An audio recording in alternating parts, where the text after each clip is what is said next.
This is the day the Lord hath made. Let's rejoice. Let's be glad in it. I hope you're having a great day. I really do. If there is something about which you would like us to pray, just please post your prayer needs in the comment section and let us know how to pray for you. We would be honored to do so. I hereby deputize everybody out there to pray for that person and that prayer need. Why don't we talk for just a few moments today about the small stuff? Now, if you're married, you know the small stuff in a marriage can drive a person crazy. How quickly did you realize that the honeymoon was not going to last forever? Maybe you thought it did. Maybe you thought that marriage was one big honeymoon, but it doesn't take long before reality settles in and somebody leaves the dishwasher door open. Somebody forgets to take out the trash. Somebody fails to secure the top back on the gallon of milk securely. Oh, I've done that too many times.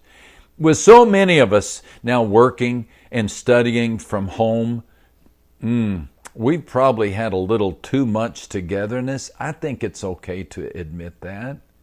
And it's the small stuff that can drive us crazy. It can cause our stress level to bubble over.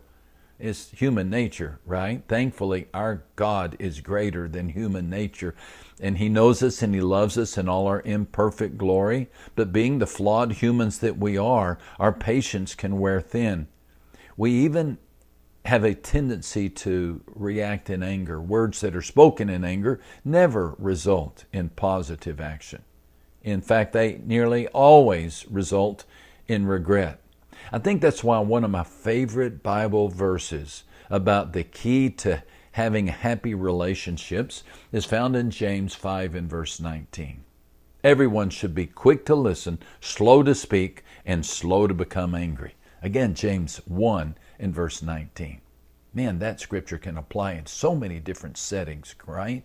So many different relationships, not just marriage. It's great advice for all of us who are parents. It's great advice for those of us who have tense workplaces.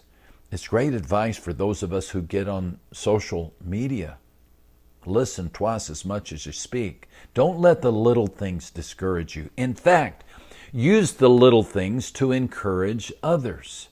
Yeah, those small things can do good for your relationships. Positive small things add up to happy, fulfilled relationships. John Gottman, a researcher and clinician, has discovered what couples can do to really pave the way to having and sustaining an ideal marriage. And it is comprised of small, genuine efforts. The small stuff. He even has a podcast about relationships called Small Things. One revelation brought to light by his research that is very practical is the idea that small intentional moments hold more weight than occasional, isolated, extravagant gestures when it comes to building emotional longevity in your relationship. Dr. Gottman's motto is small things often. I love that. Now, this doesn't mean you shouldn't take your spouse out for a special date or your girlfriend off on a romantic restaurant visit. The big things are important. It is simply a reminder to appreciate the little things day by day, hour by hour. They are the building blocks of relationships. During the celebration of his 30th wedding anniversary, a good friend of mine shared the secret behind him and his wife's, behind their happy marriage. He said, early on, my wife suggested an arrangement that she would make all the small decisions and would come to me for all the major decisions. Wouldn't you know, he said, that all these years have passed and we still haven't had one major decision. Facetious and funny for sure. Yet there's wisdom in acknowledging the relatively small number of major decisions in life. Friend, don't sweat the small stuff and you won't sweat much. During the next few days, you're going to be tested. A driver will forget to turn on his blinker. A passenger on the airplane will talk too loudly.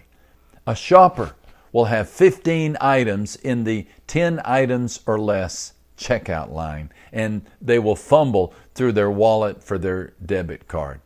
Your husband is going to blow his nose like a foghorn. Your wife is going to stake claim in her half of the garage and turn it into a she shed. When they do, consider whether or not it's just small stuff. Is it worth blowing up over? Probably not. The next time something small causes you to lash out in anger, stop yourself and apply what is called the 5x5 rule. If it's not going to matter in 5 years, don't spend more than 5 minutes being upset about it. Have you ever sent a child off to college?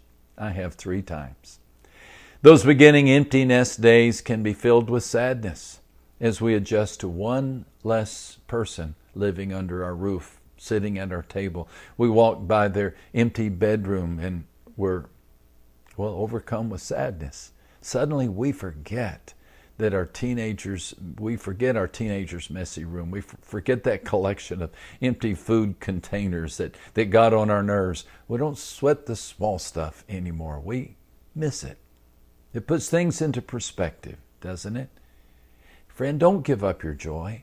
Don't give up your joy or theirs over something that's not worth sweating about. Oftentimes we take love for granted and we let these little things add up to one big thing. Instead, put that emotional energy behind small acts of kindness and love toward the people you care about.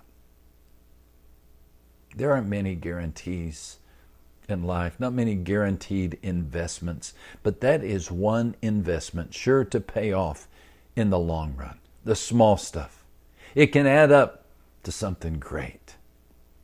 It can add up to something wonderful. Let's choose to be grateful for the small stuff in life, okay? Hey, think about it and have a great day. And don't forget who gave it to you.